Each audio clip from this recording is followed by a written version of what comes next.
We shall be talking of parenting.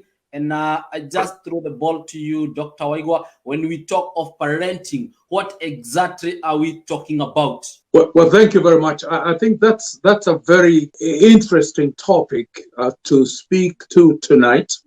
I think I'll just delve into it by looking at my own experience as a parent with my wife, Tabitha, who unfortunately is not with us here because of other engagements. But we choose to parent the Christian way when we started. And I want to say that if we were to start all over again, we would still choose biblical parenting. We have seen others who have adopted other ways like cultural, traditional parenting. Others have chosen laissez-faire, modern types of parenting. By laissez-faire, I mean you just let people grow as they choose, and you don't force them. You don't push them in any direction. But I want to say that we have chosen the Christian type of parenting, the biblical parenting, and so we always reference to the Christian scriptures.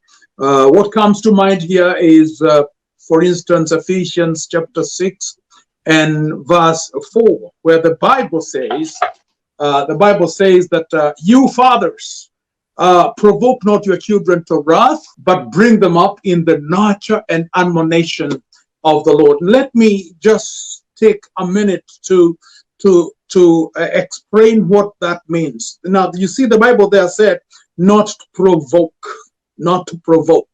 It is to, that word is derived from a verb that talks about doing something along another person.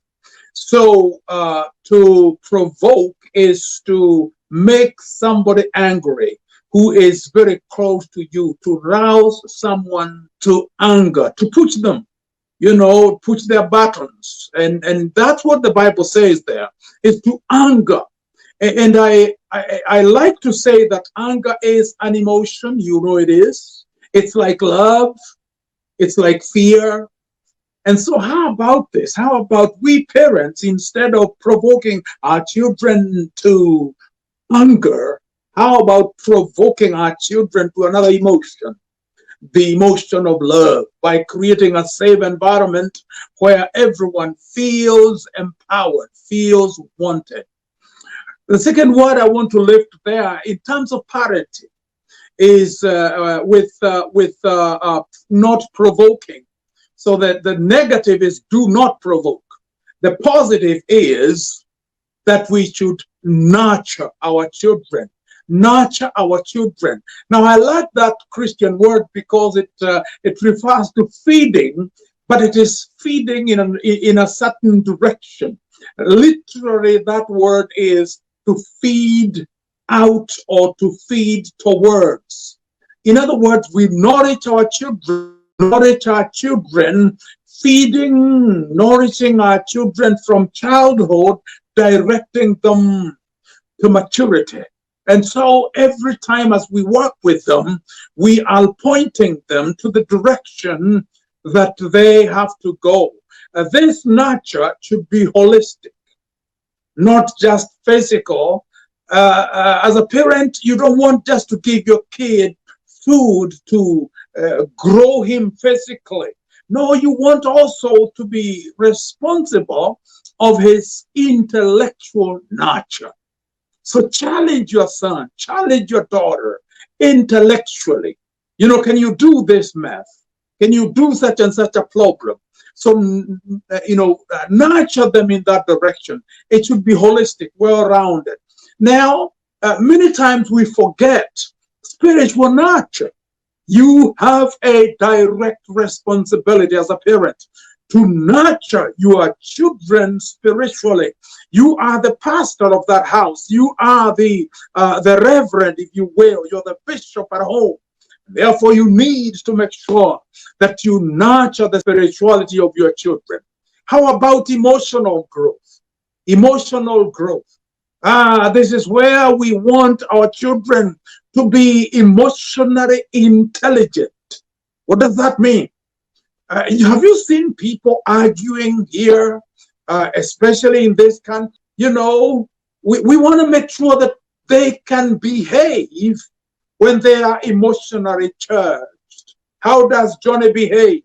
How does Jane behave at the height of emotions? Because emotions will grow high. How can they behave?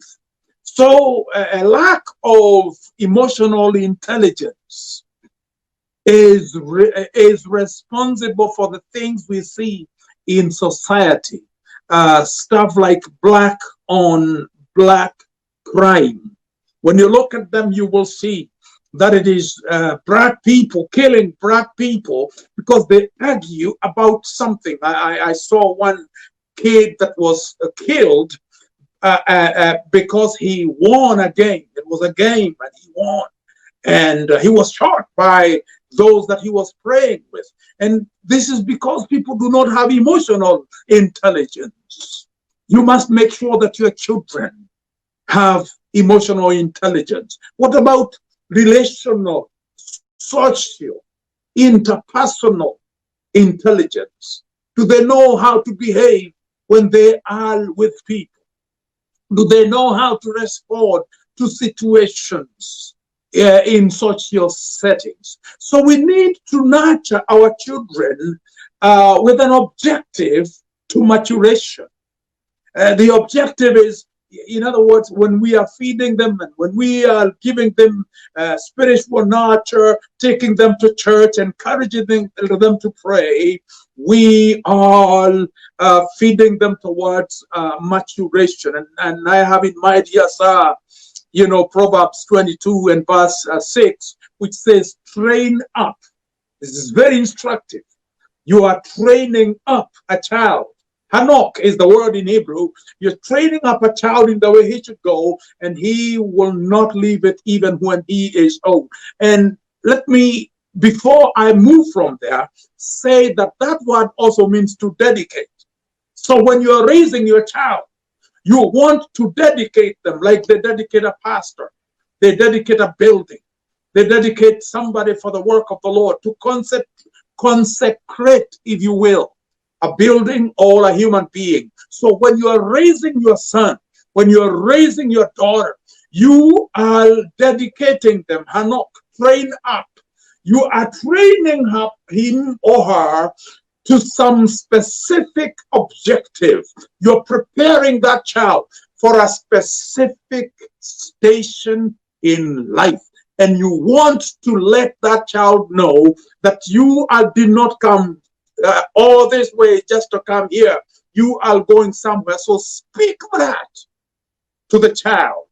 Okay? When my children were young, when they were little babies, whenever I gave them gifts during Christmas, I would write on the gifts, Dr. So-and-so, Dr. So-and-so, Dr. So-and-so. I was speaking to the child, dedicating and for the task that I was raising him for. The Bible says where there is no vision, people perish. So you don't want your family to perish. You don't want your people to perish. And therefore you must do what? You must prepare your son and your daughter for that objective.